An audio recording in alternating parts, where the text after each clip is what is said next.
Shalom from Jerusalem. This is TV7's Israel at War update.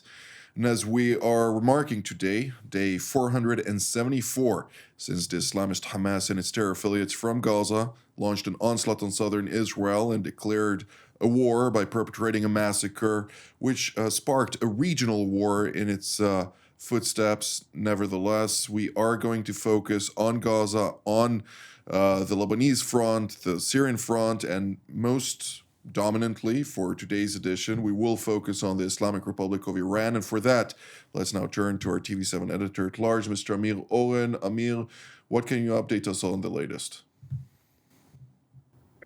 So for the time being, the two ceasefires set through mediation, the first one between Israel and ostensibly Lebanon, but really Hezbollah in the north, and the second one between Israel and Hamas in Gaza are holding.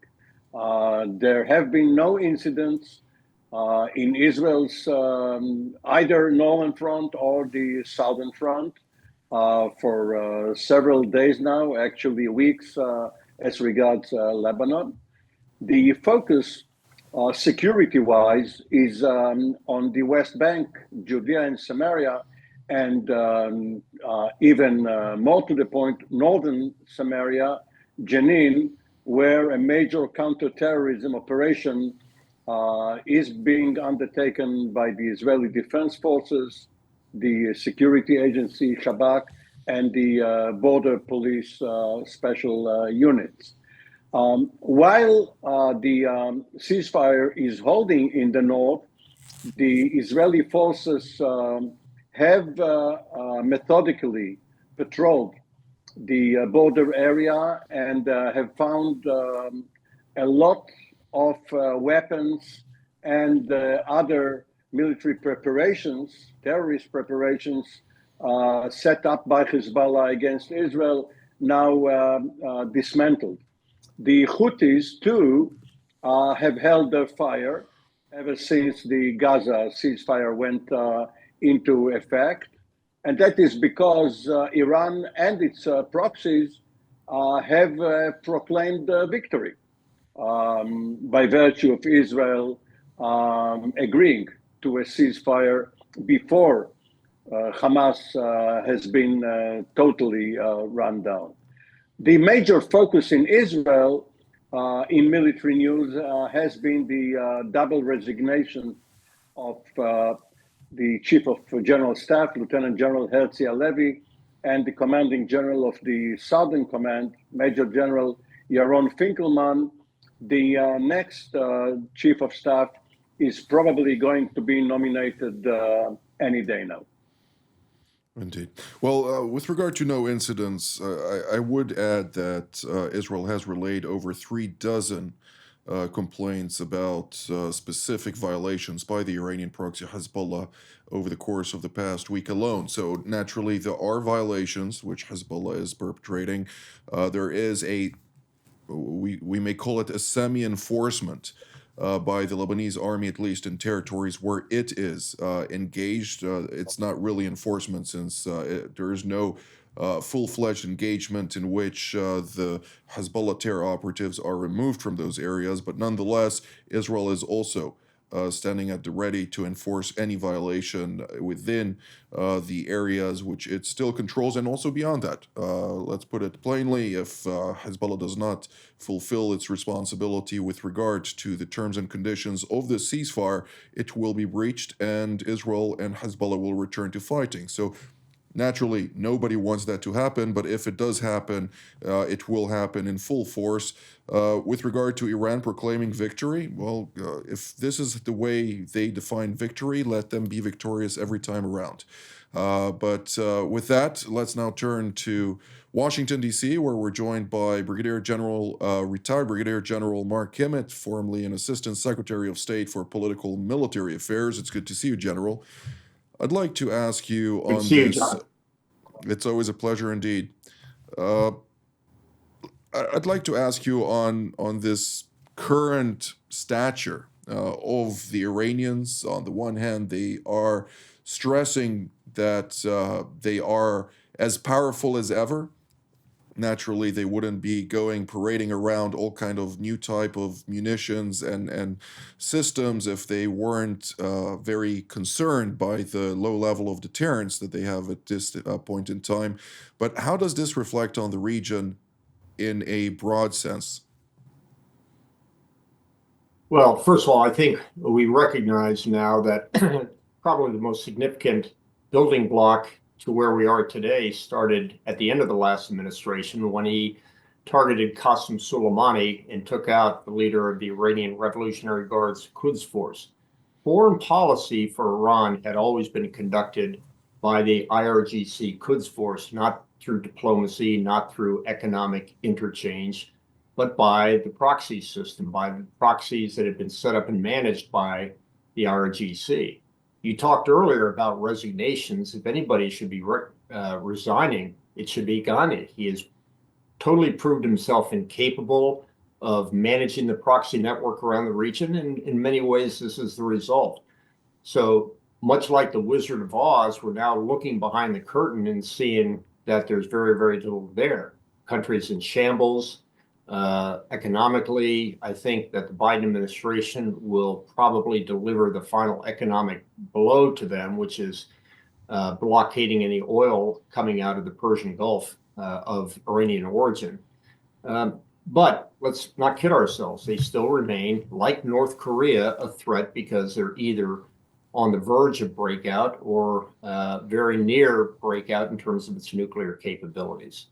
So the question is, we've gone from a very powerful influence hegemon in the region, attempted hegemon in the region, to one that is very much like North Korea, but North Korea still has a lot of bite, even though its soldiers are eating grass and dying in Ukraine. Also joining us from Europe is Dr. Dan Diker, the president of the Jerusalem Center for Security and Foreign Affairs. It's good to see you, Dan. Good to see you as well. Good to be with General Kimet and to be with you, Jonathan. Absolutely.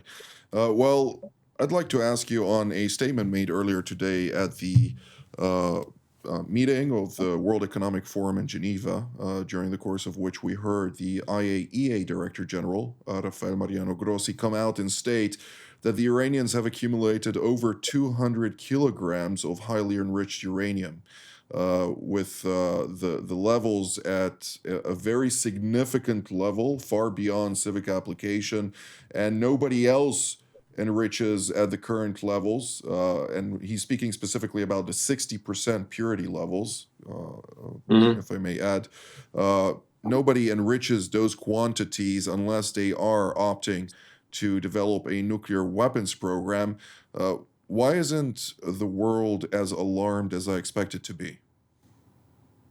Well, Jonathan, I think the world has its attention focused as the Iranian-backed Hamas has demanded and desired the world focus its attention on this grotesque bleeding of 3 hostages a week for the next 6-7 weeks, which is exactly the amount of time that the Iranian regime would need in order to complete the uranium enrichment race to the nuclear finish line. They're even beyond the 60% uranium enrichment. The finish line is 90% military grade, in which it would really it require them only 2 weeks probably to retrofit or to fill that uranium onto a nuclear warhead, and then and fire a nuclear warhead at Israel and Saudi Arabia, perhaps simultaneously.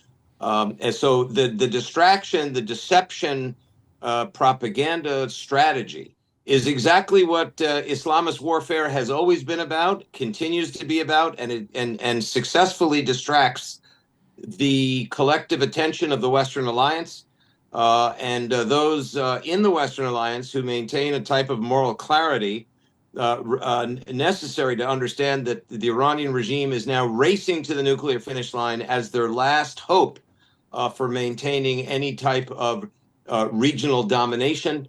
Because as General Kimet said very eloquently and to the point, the Iranian octopus, the tentacles have been amputated. and it risks its head being amputated as well, being cut off as well. So that is its last ditch hope, is to race to the nuclear finish line, but within the context of Islamist deception warfare. Remember, Muhammad said that war is deceit. And that is exactly what we're witnessing now with the platforming of the exploitation of the Hamas, what we call terrorists for hostage exchange.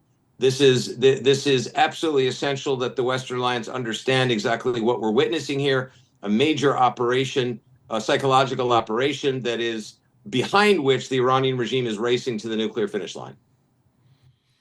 I completely agree with you. I will point out that I don't think there is a military philosopher from Sun Tzu in China all the way to Karl von Clausewitz or others that have not mentioned the fact that war is deceit, including in the Bible. So there is much to it.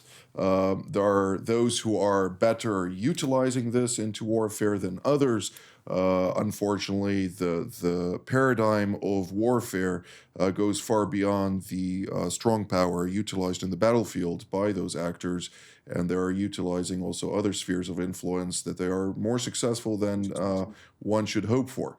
But nonetheless, Mr. Oen, I'd like to ask you, particularly when we're speaking about the Iranians, they are very adamant on somehow rehabilitating themselves. It doesn't seem that they do have the current time in order to reach those aspirations without facing a very determined, at least rhetorically speaking, administration in Washington now that has stated quite clearly that it will deal with Iran, and it will deal with its nuclear aspirations. It will not allow it to not only field nuclear weapons, as was stated by General Mark Milley at the time, but will not allow it to reach nuclear weapon capabilities at large. What are we to take from the current tough position, strategically speaking, of the Iranians? And does this create new emerging opportunities that may blindside us very much the way the Assad regime fell, for instance, as one of the things that evolved? Well, if you are referring to the sudden collapse of the Syrian army, much, by the way, like the sudden collapse of the Afghan army some 4 years ago, or the South Vietnamese army in 1975, yes, perhaps. But what you are really asking us to do, or tasking us to do, is to analyze the way the Iranians analyze the Trump administration. So we have to do it through a double filter. Probably what they are trying to do is to decipher whether the low priority which the Trump administration is publicly granting the Middle East, including the Iranian problem, and the way they are willing to use power in order to advance American interests contradict themselves, and whether there is some opening there for them, as Zarif is trying to do at Davos, to have some charm offensive, to try and placate Trump and say, well, this is the second Trump administration. Hopefully they have learned from the first one and the revocation of the JCPOA. So right now, at least Zarif is the diplomatic arm of the pincer movement that they are trying. All the while, of course, clandestinely, they are going about their nuclear project. If they are exposed, obviously, Trump is not going to take it lightly. Well, Mohammad Javad Zarif came out and stated earlier today at the World Economic Forum that he hopes U.S. President Donald Trump will act rationally. Coming out of the Ayatollah regime, it's quite something to hear that. But nonetheless, General Kimet, I'd like to hear your take on this. And particularly when we're talking about the Iranians, I think their major concern at this point in time is no other than Iraq, where it still has some influence, but there are efforts to diminish the influence of Hashd al-Shabi, namely the Popular Mobilization Forces, something that would fully push the Iranians out of the equation and one of its major levers to contend with Baghdad. Yeah, I think that Soudani continues to try to keep his foot in both camps between the West and Iran. The fact remains is you can't change geography. You can't change the influence, the historical influence of Iran into Iraq that goes back a millennia. As the old saying goes, you don't mind the Iranian influence, but you must stop the Iranian interference. You can make the argument that in many ways that Iraq is the last outpost of the Iranian Revolutionary Guards Corps. But my personal observation is that the Hashid inside of Iraq certainly have far less prominence and far less influence than they did at one time. And I would say the same thing for Iran. The very fact that Soudani is allowed to proclaim his role as a middleman, I think, shows how much, even marginally, the Iranian influence in Iraq has diminished. His predecessors would never say that for fear. But I don't think, candidly, Iraq is anything more than a marginal case in terms of the foreign policy for Iran. The fact remains, as Dan said, the tentacles have been cut. They are, in many ways, nothing more than a North Korea model where they've got nukes and they really have nothing else to offer the rest of the world. So the question is, will the West have to tolerate a nuclear-armed Iran, or is it going to take actions to prevent that beforehand?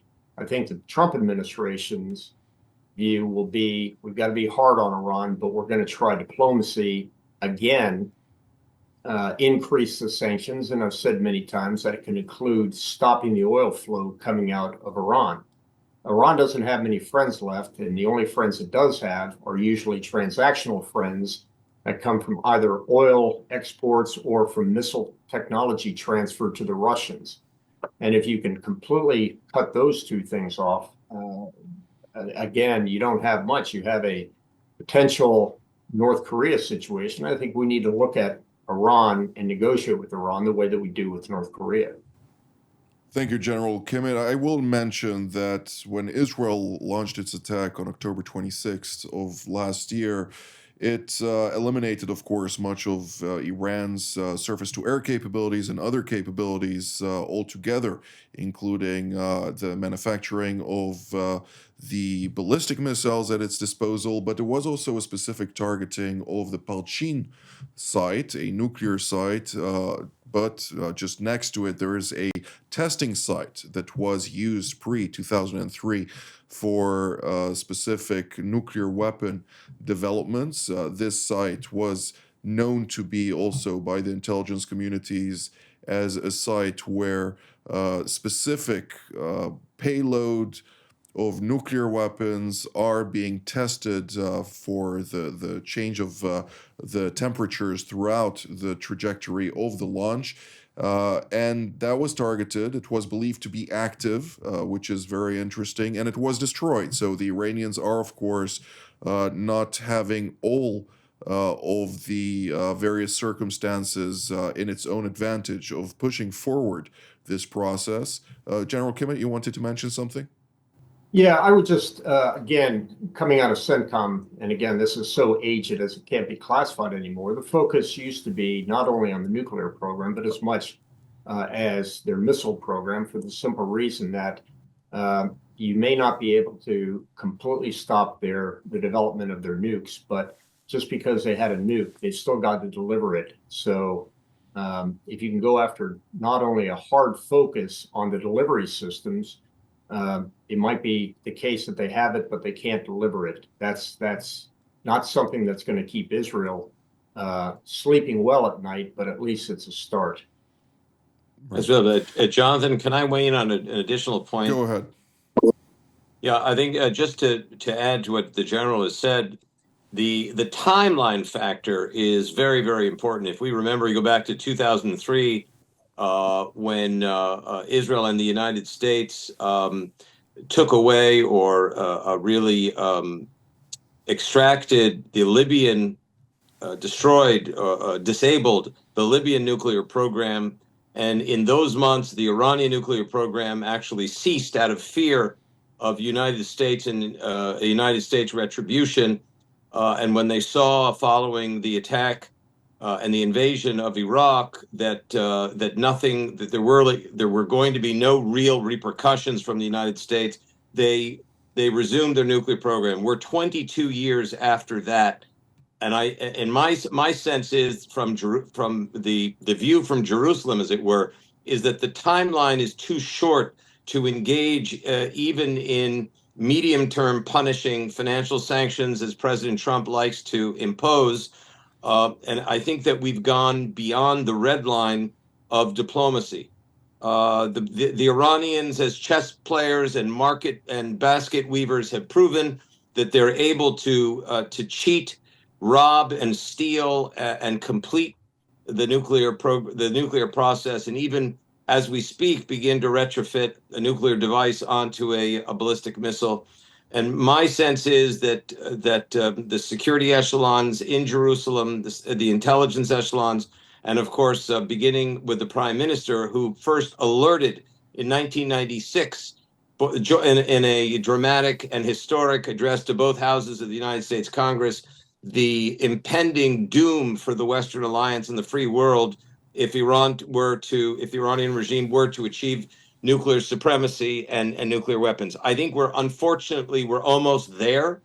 And from an Israeli point of view, we're past diplomacy. So the question is, to what degree will the state of Israel and its best friend in the entire world, the United States, with President Trump in the cockpit at the head, back Israel and cooperate in physically, kinetically refusing Iran's intention to complete the nuclear enrichment cycle and achieve nuclear weapons in order to use them against both Saudi Arabia, the Arab world, and Israel, as they promised back in 1979. Death to Israel, death to America.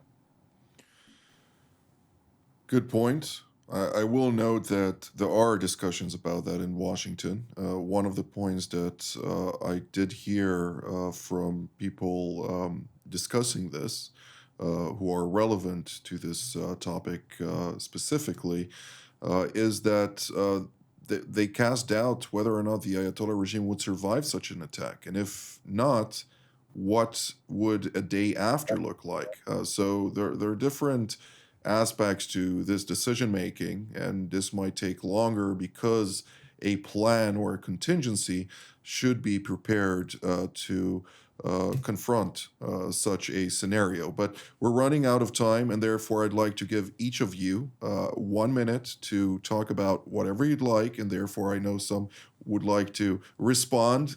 Use that time properly. Mr. Oen, we'll start with you. Thank you. In addition to what Dan said, let me point out that Netanyahu was indeed the first prime minister to highlight the Iranian problem, but after Yitzhak Rabin, who did it in the preceding 4 years. Now, at Davos, we see the representatives of the new Syrian regime. They are also trying their hands at diplomacy, and because there are Iraqis there are Americans.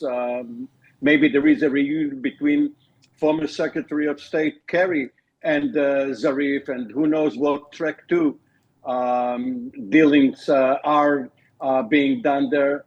We may find out later that something came out of Davos. HTS will not consolidate its power in Damascus unless it relents to the demands of minorities and other groups in Syria, which it has not done. General Kimet? Yeah, I would just add 2 final comments to the issue about the Iranian nuclear program.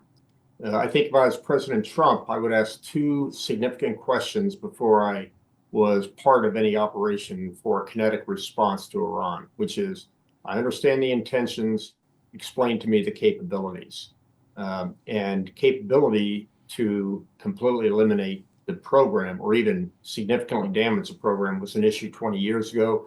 I certainly hope that has been solved. So the first thing he's going to ask is, do we have the capability to do it? And the second thing he's going to ask is, okay, as was said earlier, tell me about the day after.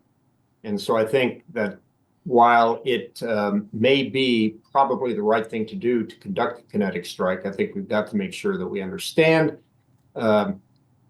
what the capabilities currently on hand are going to get us, and number two, what's the plan for the day after. Dr. Diker? You know, having lived and worked in the Middle East for the past 35 years, I've been greened and schooled by experts in the Middle East, from the Arab Muslim establishment to the Kurdish community to the Druze community, and some of the assumptions that we make as Western observers and experts, military and diplomatic and national security, it's just somehow don't work out in the Middle East. And the question about the day after has also been asked about Gaza. It's also been asked about Syria. It's being asked correctly about Iran. And the way I would approach that is to say, if we don't get to this day today, which is eliminating the immediate and current threat that has existential implications for countries across the Middle East, strategic implications for the United States, we won't get to the day after. And I think that a lot of day after planning that the United States State Department did in the correct invasion of Iraq, the toppling of Saddam Hussein, it did not work out the way that it had been planned to work out. But ultimately, it's worked out a little bit better than at the time. I think ultimately President Trump today is considered the strong horse in the Middle East. And the strong horse, of course, is a term and a concept that has historical resonance and precedence within the Arab Muslim world. And Israel is the second strong horse. So with that, I would like to thank Dr. Diker, General Kimet, and Mr. Oen for all of your insights. I'd like to thank all of you at home as well. Until our next edition from here in Jerusalem. Shalom.